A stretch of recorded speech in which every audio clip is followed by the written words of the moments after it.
मौलाना सरदार अहमद साहब रहमतुल्लाह अलैह के पास ना एक बूढ़ी अम्मा अपना बेटा छोड़ गई। तो हजरत साहब ने को 2 4 5 महीने रखा। तो बाद में उसकी अम्मा को बुला के कहा कि भाई तू बेवा है, बेटा तेरा यतीम है, मैं नहीं चाहता कि इसका वक्त ज़ाया हो। ये पढ़ने वाला कोई नहीं, सारे नहीं भाई पढ़ने वाले होते। अब यहाँ उलमा बैठे हैं, मैं बेअदब भी ना हो जाऊँ। कुछ पूरे 8 साल लगा के भी आ जाते हैं, सनद भी उनके पास होती है। नाराज ना हो जाना, ये तो सब अच्छे लोग हैं। सनद होती है पर पता कोई नहीं होता। ये आला हज़रत ने लिखी है बात, सनद होती है, पूरी डिग्री होती है, उस पर कई लोगों के साइन भी होते हैं। तो बहुत सारे तालिब इल्म ऐसे होते हैं जो मदारस में कहते हैं मैं फाजल फलाह हूँ, लेकिन कोई शय पास। तो मौलाना सरदार अहमद साहब मुहद्दिस आज़म पाकिस्तान रहमतुल्लाह अलैह उस बूढ़ी को कहने लगे तेरा बेटा कौन देना, पढ़ना पढ़ाना इसने कुछ भी नहीं, तो यतीम बच्चा है, कल को तू कहेगी कि मेरे बेटे ने वक्त ज़ाया किया तो वापस ले जा। बूढ़ी अम्मा रोने लग गई, कहने लगी मैं पढ़ाने तो नहीं लाई थी, मैं तो आपको रब का वली समझती हूँ, मैं तो नौकरी कराने लाई थी। नौकरी हज़रत अनस बिन मालिक कहते हैं मेरी अम्मा भी हुजूर की बारगाह में दे गई थी। हुजूर की बारगाह में ये नहीं कहा था कि या रसूलल्लाह पढ़ा दे, हाँ मैं जिम्मेदारी से बात कर रहा हूँ। ये नहीं कहा था हुजूर मुजाहिद बना दे, ये थोड़ी कहा था कि या रसूलल्लाह सल्लल्लाहु तआला अलैहि वसल्लम से मुफस्सिर मुहद्दिस मुहक्किक मुफ्ती बना दे। हज़रत अनस की अम्मा कह गई थी सोनिया जब तक ये रहेगा ना आपकी नौकरी करेगा, ये घर के काम काज करेगा, ड्यूटी करेगा, हुजूर ये आपकी नौकरी करेगा। तो मेरे महबूब ने फिर दुआ कर दी, अल्लाह इसे बरकत अता फरमा। तुम समझते हैं खिदमत वाला खाली रह जाता है? जितना जायका खिदमत वाले को मिलता है, जो उसके नसीब में आता है, वो किसी का नसीब कहाँ भाई। हज़रत अनस कहते हैं हुजूर ने दुआ कर दी, बरकत की। मुझे तो खेती बाड़ी आती भी नहीं थी, पर लोगों के बाग में साल में 1 दफा फल लगता था, मेरे बाग में 2 दफा लगता था। हुजूर ने दुआ कर दी अल्लाह इसे औलाद दे। फरमाते हैं मेरे बेटे, मेरे पोते, मेरे नवासे, मेरी बेटियां। फरमाते हैं मैं जिंदा हूं और मेरी 100 औलादे मौजूद हैं। परेशान हो गया 100 सुन के बच्चे 2 ही अच्छे, 100 औलादे मेरी मौजूद हैं। हज़रत अनस मौलाना सरदार अहमद साहब के पास ना छोड़ गई बच्चा, कहने लगे हज़रत जी मैं को पढ़ाने के लिए थोड़ा छोड़ गई हूँ, मैं तो इसलिए छोड़ के गई हूँ कि आप मेहरबानी करें खिदमत कराएं। तो हज़रत जी कहने लगे कोई ऐसा काम ही नहीं, खिदमत वाला क्या कराऊं। कहने लगी पट्ठे पवा लिया करो जी। उन लड़ पेंदे ने कहने बच्चे काम कर दें मदरसे का। हालांकि अब कहाँ बच्चे काम करते हैं, अब तो गुजर गया दौर, अब तो बच्चे काम कराते हैं। अब बच्चे भी नाराज हो रहे हैं, घूर घूर के देख रहे हैं। सही कह रहा हूँ आपको, बच्चे काम कराते हैं, बच्चे क्या काम करते हैं।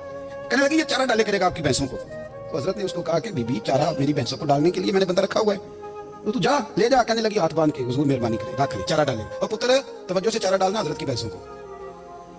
रोने लगी, हज़रत ने रख लिया, महीने का खर्चा भी देते। शाम को ना वो सारा दिन काम करता, शाम को आके पैरों में भी बैठ जाता। हज़रत जी लाइन तेल थोड़ा सा पैर ना दबा दूं। 8 साल साथ वाले पढ़ते रहे, ये बेचारा नौकरी करता रहा। मेरा रूप भी नहीं तो मेरा रंग भी नहीं, और मैंने यार मनाने का टंग भी नहीं। कभी कभी ना हज़रत बिलाल अबशी फारग होते ना, तो नबी पाक की बारगाह में अर्ज़ करते हुजूर कोई काम तो नहीं, सारे हो गए, हुजूर जाऊँ जरा, चले जाते। एक दिन सलमान फारसी कहने लगे या रसूलल्लाह ये बिलाल कहाँ जाता है। फरमाया जा देख के तो आ। हज़रत सलमान वापस आए तो आके रोने लगे, कहने लगे सोनिया जब यहाँ से जाता है ना तो जाके सैयदा फातिमा की चक्की पीसनी शुरू कर देता, बीबी साहबा के काम करने लगता है, घर में जाके हसनैन की ड्यूटी करता है, वहां भी काम यहाँ भी काम। वो चारा डालता रहा, उसने चारा डाला। हज़रत मुहद्दिस आज़म की भैंसों को दस्तार फजीलत का वक्त आ गया, सारे पगड़ियां सजा के आ गए, आज दस्तार होगी। ये ना पीछे होके बैठ गया, जो कि पढ़ा ही नहीं था, तो दस्तार का है कि दस्तार तो उसकी जो पढ़ेगा, हमने तो पढ़ा ही नहीं, हमने तो यार पढ़ा, घर पढ़ा, ड्यूटी करी। हज़रत मुहद्दिस आज़म रहमतुल्लाह अलैह के यहाँ जब ऐलान होने लगा ना कि अब दस्तार होगी, तो हज़रत ने पहला ऐलान उसका फरमाया। तो मजा वाला बंदा कपड़े भी कभी कभी बदल देना, वो कहता है जिस हाल में भी था मैं पलट के देखने लगा कि पढ़ा पढ़ा तो है, कोई शय नहीं। ये माजरा क्या है, पीछे से उठ के आए। तो कहते हैं बाकियों की दस्तार किसी आलिम ने की, किसी सूफी ने की, लेकिन ये भैंसों को चारा डालने वाला जब आया तो मुहद्दिस आज़म ने फरमाया पगड़ी के बाल को कोई हाथ ना लगाए, ये सारी दस्तार मैंने करनी है।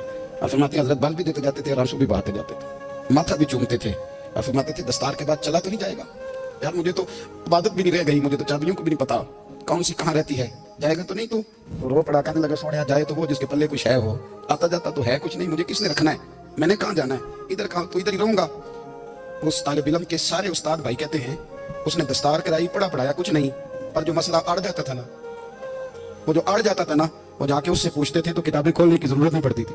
हज़रत बिलाल अबशी कभी सिपा सलार बने थे, किसी जंग में किसी सूबे के गवर्नर बने हो, बोलो तो सही। उनका तारुफ क्या था, नबी करीम के गुलाम। हुजूर के ना जो जाती मामलात थे ना, 20 अंसारी नौजवान थे जो हर वक्त नबी पाक के पास खड़े रहते थे कि हुजूर को हुक्म करें, 20, और 34 से लेकर 40 तक गुलाम हर वक्त हुजूर की बारगाह में रहते। हज़रत बिलाल हुजूर के जाती मामलात की खिदमत करते थे, कोई ऐसी वो जो तबलीग की या दावत की या जंग की या जिहाद की कोई ड्यूटी नहीं वो करते, जाती खिदमत सरकार की। हज़रत उमर फारूक वो शख्स हैं कि जिन्होंने कभी किसी बंदे को खातर में नहीं लाया, लेकिन जब हज़रत बिलाल आते थे ना तो जनाब उमर उठ के खड़े होते थे, कुर्सी छोड़ते थे और फिर एक नारा लगाते थे, कहते थे या बिलाल अंता सैयदुना, बिलाल तो हमारा सरदार है यार, तो हमारा। यानी इश्क का ज़ौक़ पूरा करना उन्हें भी आता था। इसलिए मेरा मशवरा है, मेरी राय है, और जो मेरा हुक्म मानने वाले हैं उनके लिए मेरा हुक्म है कि ज़ौक़ ना कभी भी खराब करना, कभी भी ना ज़ौक़ ना खराब करना, अपना लुत्फ़। मैंने कई दफ़ा, मैं पहली दफ़ा मदीना शरीफ हाज़िर हुआ तो एक बाबा जी मेरे आगे आगे थे, तो उनको ना धक्के मार रहा था वो सामने खड़े होते हैं ना, अल्लाह खैर फरमाए, अपनी अपनी ड्यूटी है ना, उनकी भी एक ड्यूटी है ना जी। तो धक्के मार रहा था तो बाबा उसे कह रहा था तेरी खैर होवे पहरेदारा, रोजे दी जाली चुम लैन। उन्हें फिर धक्का मारा तो फिर उन्हें कहता तेरी खैर होवे पहरेदारा। मैंने, वो बिल्कुल अनपढ़ बाबा जी थे, पर मुझे उन्होंने बहुत बड़ी बात समझा दी, मैंने उनसे बड़ा सीखा, मिंबर पर जिक्र कर लो। और तीसरी दफा फिर धक्का मारा, तेरी खैर होवे पहरेदारा, रोजे दी जाली। तो बाबा जी बाहर निकल आए तो मैं भी पीछे निकल आया। तो मैंने कहा बाबा जी यहाँ कुछ इन्होंने बांग्लादेशी और हिंदुस्तानी भी रखे हुए हैं, पर ये तो अरबी था खालस, ਉਹਨੂੰ ਕਦੋਂ ਤੁਹਾਡੀ ਵੀ ਸਮਝ ਆਉਂਦੀ ਸੀ? ਤੁਸੀਂ ਪੰਜਾਬੀ ਦਾ ਸ਼ੇਰ ਸੁਣਾਈ ਜਾ ਰਹੇ ਹੋ। ਕਹਿੰਦੇ ਪੁੱਤਰ ਮੈਨੂੰ ਵੀ ਪਤਾ ਉਹਨੂੰ ਨਹੀਂ ਸਮਝ ਆ ਰਹੀ, ਪਰ ਮੈਂ ਤੇ ਆਪਣਾ ਰਾਂਝਾ ਪਿਆਰਾ ਸੀ ਕਰਦਾ ਸੀ। ਮੈਨੂੰ ਪਤਾ ਹੈ ਉਹਨੂੰ ਕੋਈ ਯਾਰ ਅਸੀਂ ਰਾਂਝਾ ਵੀ ਤੇ ਰਾਜ਼ੀ करना है कि नहीं? ये सारी जिंदगी किलो काल के झगड़े में पड़े रहना है। इश्क तेरे सदके जलने से छुटे सस्ते, जो आग बुझा देगी वो। और एक जगह पे आला हजरत कहते हैं जान दे दी वादा ए दीदार पर, हमने जान दे दी। खाली उसने वादा किया था कि आऊंगा, आया नहीं था, पर जान हमने पहले दे दी। तो इसलिए ना ज़ौक़, शौक़, प्यार, वारफ़्तगी, मोहब्बत असातिज़ा के लिए, बुजुर्गों के लिए, उलमा के लिए, मशाइख के लिए, बड़ों के लिए ना ज़ौक़ ना कभी ख़राब होने पाए। अल्लाह आपको सलामत रखे।